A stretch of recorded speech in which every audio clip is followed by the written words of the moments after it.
ಇವನು ನಿನ್ನೆ ನನ್ನ ಕಾರ್ಗೆ ಅಡ್ಡ ಬಂದಿದ್ನಲ್ಲ, ಅದೇ ಹುಚ್ಚ ಇದ್ದಾಗಿದ್ದಾನೆ. ಇವನಿಗೆ ನಮ್ಮನೆ ವಿಷಯ ಎಲ್ಲ ಹೇಗೆ ಗೊತ್ತು? ಏಯ್ ನಿಂತ್ಕೊಳ್ಳೋ, ನಿನಗೆ ಹೇಳ್ತಾ ಇರೋದು ನಿಂತ್ಕೋ ಅಂತ. ನೀನು ನನ್ನ ಗುರುವಿನ ಬಗ್ಗೆ ಹೇಳಿದ್ಯಂತೆ, ಅವ್ರ ಬಗ್ಗೆ ನಿನಗೆ ಹೇಗೆ ಗೊತ್ತು? ನೀನು ನನ್ನ ಗುರುವಿನ ಬಗ್ಗೆ ಹೇಳಿದ್ಯಂತೆ, ಅವ್ರ ಬಗ್ಗೆ ನಿನಗೆ ಹೇಗೆ ಗೊತ್ತು? ಯಾರು ನೀನು? ಅವನೊಬ್ಬ ದುಷ್ಟ. ಕಪಟ ಮಂತ್ರಗಳನ್ನು ಕಲಿತು ಅದನ್ನು ಇನ್ನೊಬ್ಬರ ಮೇಲೆ ಪ್ರಯೋಗಿಸಿ ಮನುಷ್ಯತ್ವವನ್ನೇ ಹಾಳು ಮಾಡ್ತಿರೋ ದುರುಳ. ನೀನು ಅವನ ಸಹವಾಸ ಬಿಡು, ಆಗ ಉದ್ಧಾರ ಆಗ್ತೀಯ. ಇಲ್ಲ ಇನ್ನಷ್ಟು ಕುಗ್ಗಿ ಹೋಗ್ತೀಯ. ಎಲ್ಲದಕ್ಕಿಂತ ನಿನ್ನ ಅಮೂಲ್ಯವಾದ ಜೀವನವನ್ನು ಹಾಳು ಮಾಡ್ಕೊಳ್ತೀಯ. ಸಾಕು ನಿಲ್ಸು ನಿನ್ನ ಬಿಟ್ಟಿ ಉಪದೇಶ. ಮನೆ ಮನೆ ಭಿಕ್ಷೆ ಬಿಡೋ ನಿನ್ನಂತವನು ನನಗೆ ಬುದ್ಧಿ ಹೇಳ್ತೀಯಾ? ಸ್ವಾಭಿಮಾನ ಬಿಟ್ಟು ಭಿಕ್ಷೆ ಬೇಡೋ ನಿನ್ನಂತವನಿಂದ ನಾನು ಬುದ್ಧಿ ಹೇಳಿಸ್ಕೋಬೇಕಾ? ಅಷ್ಟು ದಿಮಾಕ ನಿನಗೆ? ಹೋಗು, ಇನ್ನೊಂದು ಸಲ ನನ್ನ ಕಣ್ಣು ಮುಂದೆ ಕಾಣಿಸ್ಕೋಬೇಡ. ಬುದ್ಧಿಗೇಡಿಗಳಿಗೆ ಬುದ್ಧಿ ಹೇಳಿದ್ರೆ ಅರ್ಥ ಆಗೋದಿಲ್ಲ. ಕಲ್ಲಿಗೆ ಹೇಗೆ ಉಳಿಪೆಟ್ಟು ಬೀಳದೆ ಶಿಲ್ಪ ಆಗೋಲ್ವೋ, ಹಾಗೆ ನಿನಗೂ ಪೆಟ್ಟು ಬೀಳದೆ ಮನುಷ್ಯನಾಗೋಲ್ಲ. ಸಾಕು ಸುಮ್ಮನೆ ರಯ್ಯ. ವೇದಾಂತಿ ತರ ಮಾತಾಡಿದ್ರೆ ನಿನ್ನ ಮಾತಿಗೆ ನಾನು ಮರಳಾಗಲ್ಲ. ಒಂದು ಹೊತ್ತಿದ್ರೆ ಇನ್ನೊಂದು ಹೊತ್ತಿಗೆ ಪರದಾಡೋ ನೀನು ನನಗೆ ಬುದ್ಧಿ ಕಲಿಸ್ಕೊಡ್ತೀಯಾ? ನನಗೆ ಜೀವನದ ಪಾಠ ಕಲಿಸ್ಕೊಡ್ತೀಯಾ? ಹೋಗು.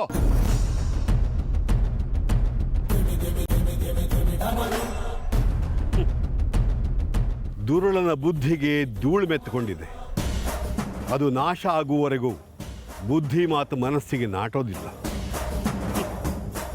ಓಂ ನಮಃ ಶಿವಾಯ, ಓಂ ನಮಃ ಶಿವಾಯ. ಅಲ್ಲ, ನೋಡೋದಕ್ಕೆ ಒಳ್ಳೆ ಭಿಕ್ಷುಕನ ಹಾಕಿ ಕಾಣ್ತಾನಲ್ಲ, ಇಷ್ಟೊಂದೆಲ್ಲ ವಿಷಯ ಇವನ್ಗೆ ಹೇಗೆ ಗೊತ್ತು? ಅದು ಬಾಬನ ಬಗ್ಗೆನೂ ತಿಳ್ಕೊಂಡಿದ್ದಾನಲ್ಲ. ಯಾರು ಇವನು?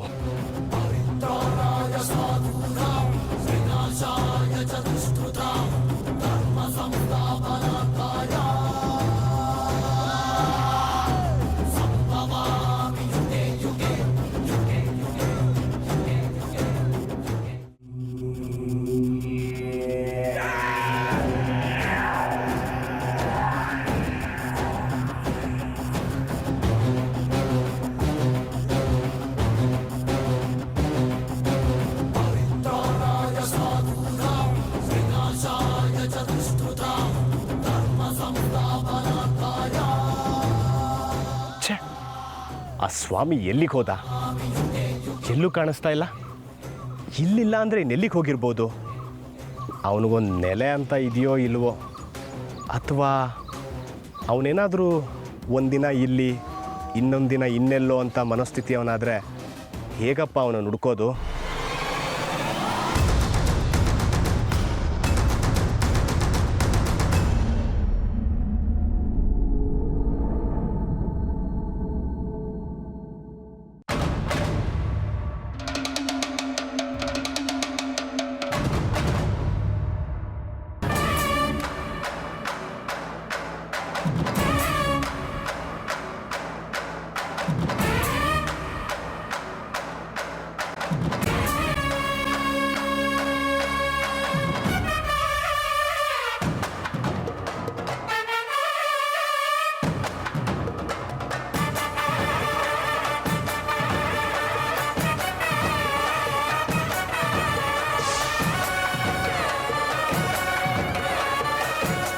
ಇವ್ರು ಯಾರೋ ಇಲ್ಲೇ ಎಲ್ಲೋ ಇರೋರು ಅನಿಸುತ್ತೆ. ಇವ್ರನ್ನ ಕೇಳಿದ್ರೆ ಆ ಸ್ವಾಮಿ ಎಲ್ಲಿರ್ತಾರೆ ಅಂತ ಗೊತ್ತಾಗತ್ತೆ. ರೀ ಮೇಡಮ್, ಒಂದು ನಿಮಿಷ.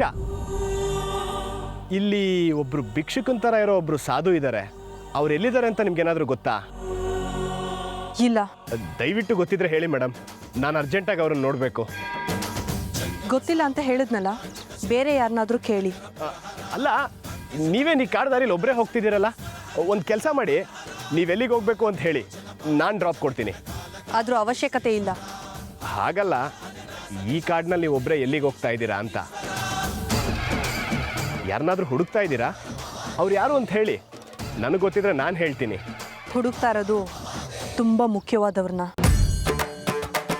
ಇವತ್ತು ತಪ್ಪಿಸ್ಕೊಳ್ತಿದ್ದಾರೆ, ಆದರೆ ಮುಂದೊಂದು ದಿನ ಸಿಕ್ಕೇ ಸಿಗ್ತಾರೆ. ಸಹಾಯ ಮಾಡ್ತೀನಿ ಅಂತ ಹೇಳಿದ್ದಕ್ಕೆ ಧನ್ಯವಾದ. ಬರ್ತೀನಿ. ಯಾವುದೋ ವಿಚಿತ್ರ ಕೇಸು ಅನಿಸುತ್ತೆ. ಈ ಸ್ವಾಮಿನ ಎಲ್ಲಿ ಅಂತ ಹುಡ್ಕೋದು?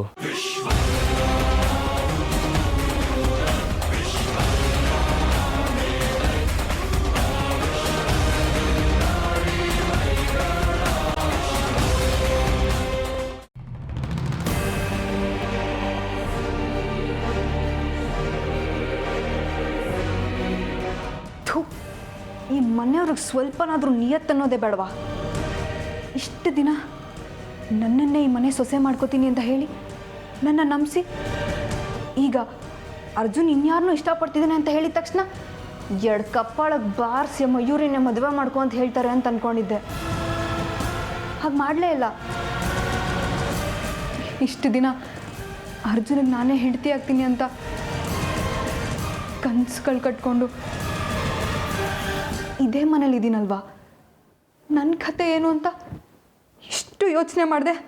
ತಮ್ಮ ಸ್ವಾರ್ಥ ನೋಡ್ತಿದ್ದಾರೆ. ಅರ್ಜುನ್ ಬೇರೆ ಇನ್ಯಾರನ್ನೋ ಮದುವೆ ಮಾಡ್ಕೊಂಡ್ರೆ ನನ್ನ ಪರಿಸ್ಥಿತಿ ಏನು? ಉಳಿಸಲ್ಲ, ಕೊಂದಾಕ್ಬಿಡ್ತೀನಿ ಎಲ್ರೂ.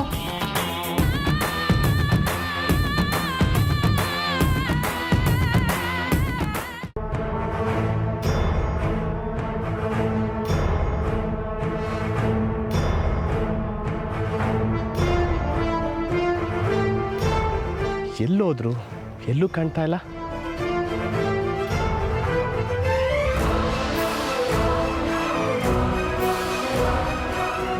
ಎಲ್ಲೂ ಕಾಣಿಸ್ತಾನೆ ಇಲ್ವಲ್ಲ, ಎಲ್ಲಿ ಹೋದ್ರು?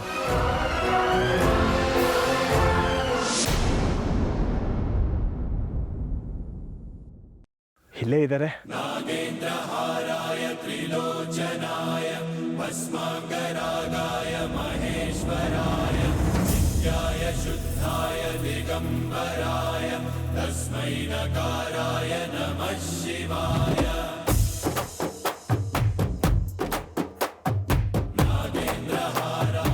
ಸ್ವಾಮಿಗಳೇ, ರೀ ಸ್ವಾಮಿಗಳೇ, ಹಲೋ ಸ್ವಾಮಿಗಳೇ, ರೀ ಸ್ವಾಮಿಗಳೇ, ನಿಮ್ಮ ಹತ್ರನೇ ಮಾತಾಡ್ತಾ ಇರೋದು, ಕಣ್ಬಿಡಿ ರೀ ಸ್ವಾಮಿ.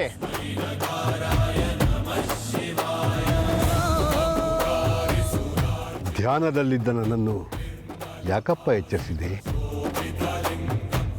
ಏನು ನಿನ್ನ ಸಮಸ್ಯೆ? ಕ್ಷಮಿಸಿ ಸ್ವಾಮಿಗಳೇ, ಮೊನ್ನೆ ನೀವು ಸಿಕ್ಕಾಗ ಮನೆ ಹತ್ರ ಬಂದಾಗ ನಾ ತಪ್ಪಾಗಿ ಮಾತಾಡ್ಬಿಟ್ಟೆ. ನಾನಾಗಿ ಮಾತಾಡಬಾರ್ದಿತ್ತು ಅಂತ ನನಗೆ ನಂತರ ಅನಿಸ್ತು. ಮಾತಾಡಿದ್ರೆ ಹೋಯ್ತು, ಮುತ್ತು ಒಡೆದ್ರೆ ಹೋಯ್ತು.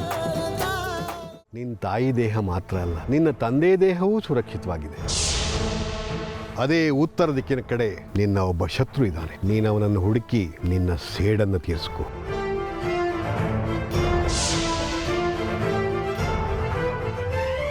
ನನ್ನ ಶತ್ರುಗಳಿಗೆ ಸಹಾಯ ಮಾಡಿ ದ್ರೋಹಿ ನೀನೇ ತಾನೇ?